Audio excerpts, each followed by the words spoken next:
It is 1888 and nearing winter. Normally a festive season here in Victorian England with the upcoming Christmas holiday. But this year has been different. Fear and suspicion plague the public as an unidentified serial killer terrorizes the streets of London's East End.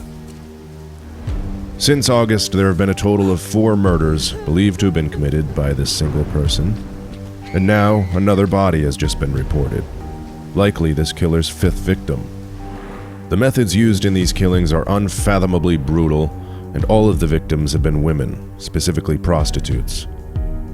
The details of their injuries are almost too gruesome to bear. But I am a detective with the Metropolitan Police's Criminal Investigation Department, and it is my duty to the people of London to thoroughly analyze the evidence with a sound mind. I wonder, will this 5th murder finally give us the information we need to solve these crimes?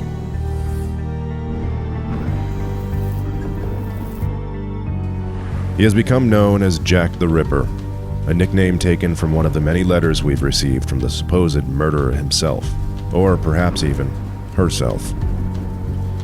The truth is, we've been left with very few clues about who this killer is. My investigative techniques and abilities have been challenged with the unique nature of these crimes. This isn't the first serial killer we've ever seen, but never before have I encountered killings so random nor so violent.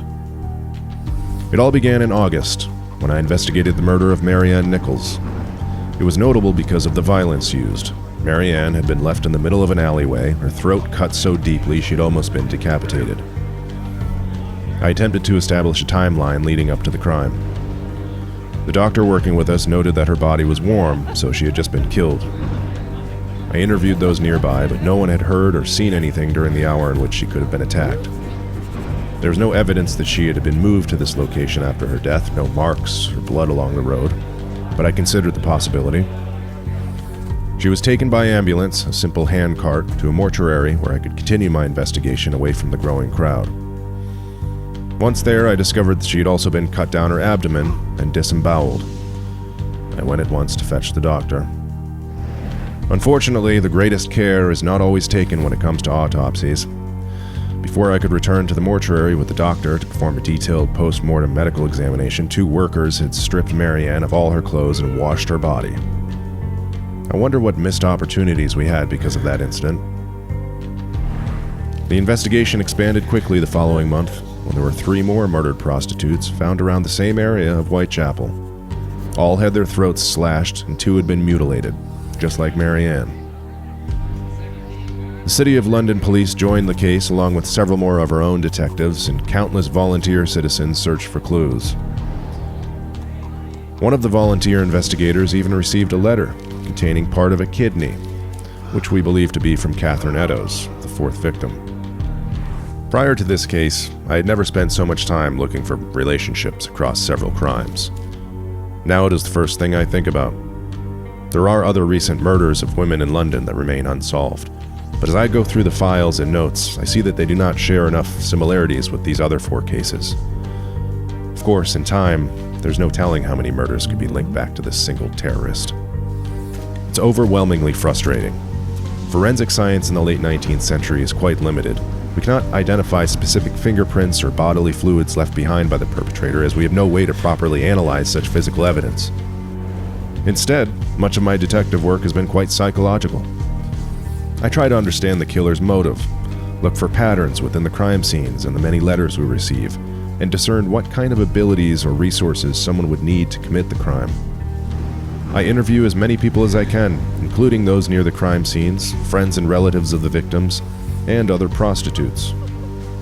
Because some of the victims were disemboweled or had body parts removed, I've specifically interrogated butchers, surgeons, and anyone with an advanced knowledge of anatomy as a suspect. But so far, all of my suspects have had alibis. It doesn't help that police morale is at an all-time low. Prior to the murders, we've been dealing with bickering and power struggles between our senior officials. Now, the killer taunts our ineptitude with his letters. The public is completely gripped by paranoia. Xenophobia is rampant. Headlines and stories sensationalize these terrible crimes and cover the newsstands. No doubt the journalists are the only ones benefiting from these attacks as newspaper circulation and sales increase. As is police procedure, we avoid working with or contacting the press. I believe they could put the integrity of the search at risk by releasing classified information. Now it appears that Jack the Ripper has struck again. His fifth victim, a woman named Mary Jane Kelly. I arrived at the scene more determined than ever. I don't think any of us were prepared for the sight we encountered. Peeking through the window into a bedroom, I saw a girl so horribly mutilated that she was not recognizable. She had been skinned, body parts had been hacked apart, organs taken out and butchered, blood was everywhere. Her eyes were still open, staring at us through the window with a look of astonishment. We had a photographer take pictures of the crime scene. I don't think this has ever been done before by our department, and is a big advancement for our investigative process. I wonder how much it matters, as the gruesome image of that victim is burned into my mind. This was by far the most horrific attack. But again, no new clues have led us anywhere. Will the murders get worse?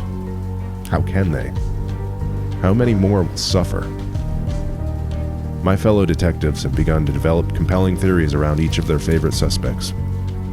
But I have to remind myself that theorizing alone will not lead to a conviction nor punishment. This is the difference between the work we do and the newspapers. To guarantee a successful conviction, I need to catch the criminal in the act or be able to extract a confession. And that is a tall order. I worry that, as the months drag on, we will never see justice for these victims. And we will only be left with theories about the mysterious evil that is Jack the Ripper.